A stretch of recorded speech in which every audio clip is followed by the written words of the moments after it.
Les recordamos que estamos con el doctor Agudo, médico fisiatra del Servicio de Rehabilitación del Hospital Avellaneda, y con el doctor Hurtado, médico neurólogo del Hospital Padilla y del Sanatorio 9 de Julio. Bueno, en este bloque nos juntamos o interactuamos y conversamos, discutimos, intercambiamos sobre artículos científicos, ¿no? Que nos parece algo, bueno, para comentar un poco también cuáles son las novedades o cuál es el último estado del conocimiento que hay en el tema de la neuroplasticidad y cuáles son los elementos que se vienen o cuáles son los nuevos paradigmas que se vienen para pensar la neuroplasticidad desde la medicina. Bueno, vamos con el primer artículo.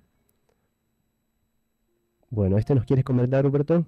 Sí, bueno, Juan, este es un artículo científico de ya 2007 en donde se menciona una clasificación de la neuroplasticidad. Antes que nada, bueno, se la define como esta capacidad de poder modificarse, de poder adaptarse a diferentes estímulos y sobre todo experiencias externas del sistema nervioso central, y la clasifica en plasticidad pre y postsináptica. Acá en la placa, en su imagen derecha, pueden observar que hay una región arriba y una región inferior. La superior es una terminal sináptica, es decir, la parte de la neurona primera, por así decirlo, que está comunicándose con su compañera en un segundo plano inferior, y entre las dos hay una separación en espacio que se llama hendidura sináptica. Bueno, entre las dos hay una conexión química, no eléctrica directa como en algunos animales más básicos como el pulpo, por ejemplo, sino que aquí hay intermediarios químicos, nosotros los llamamos neurotransmisores, seguramente a la población en general, al público, le sonará quizás esa palabra. Son básicamente sustancias químicas que van a conjugar una señal, una respuesta en la membrana de la célula inferior. Bueno, la plasticidad, esta capacidad de cambiar del cerebro, de adaptarse, de por ejemplo superar lesiones, implica a veces una facilitación, es decir, que se liberen por ejemplo más vesículas, es decir, más sustancia química, que aumenten el número de receptores en la membrana sináptica inferior, que también en el citoplasma, es decir, en la célula que va a responder a esta estimulación, se produzcan mayor cantidad de proteínas, ¿sí?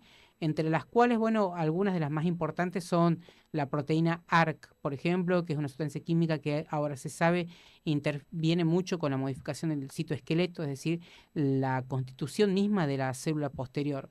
Todo esto se relaciona con la comunicación, con la producción de dendritas. Las dendritas son, por así decirlo, como los receptores de los axones, es decir, los cablecitos que van a recibir información de otros cables en el sistema nervioso para poder llevar a cabo funciones. Y mientras más dendritas, más terminales haya, mayor cantidad de relaciones hay entre una neurona y otra, y bueno, los circuitos se van reestructurando para poder responder de una manera más fácil, más rápida o más lenta a determinados estímulos. Y en este constituye a veces las bases biológicas del aprendizaje, ¿sí?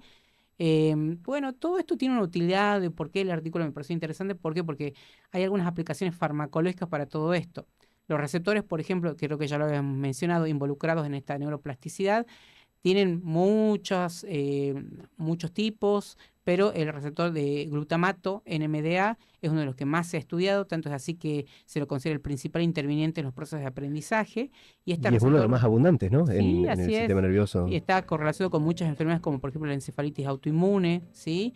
Es una sustancia química que está en la célula receptora y que puede de alguna forma estimularse o puede bloquearse. Y esto puede llevar a que en algún futuro podamos modificar la plasticidad neuronal. Un objetivo es crear en algún momento una sustancia química que sea un neurotrófico, una sustancia que nos permita hasta cierto punto regenerar conexiones, estimularlas, también bloquear algunas que sean aberrantes o anómalas. Eh, Acá en la imagen de la izquierda hay una comunicación entre neurona, una estimuladora o excitatoria y otra inhibitoria. Y bueno, entre las dos hay una neurona, una sustancia, una célula, mejor dicho, que se llama glía. Las células de la glía, antiguamente consideradas justamente por Virchow, uno de los estudiantes Sí. de la anatomía El más padre de la famosos anatomía en patológica, el siglo digamos. XIX en Alemania, la considera simplemente una neurona de sostén, algo así como, por así decirlo, un pilar simplemente más. Hoy en día sabemos que tiene una función mucho más importante, es más, la llamamos una sinapsis tripartita.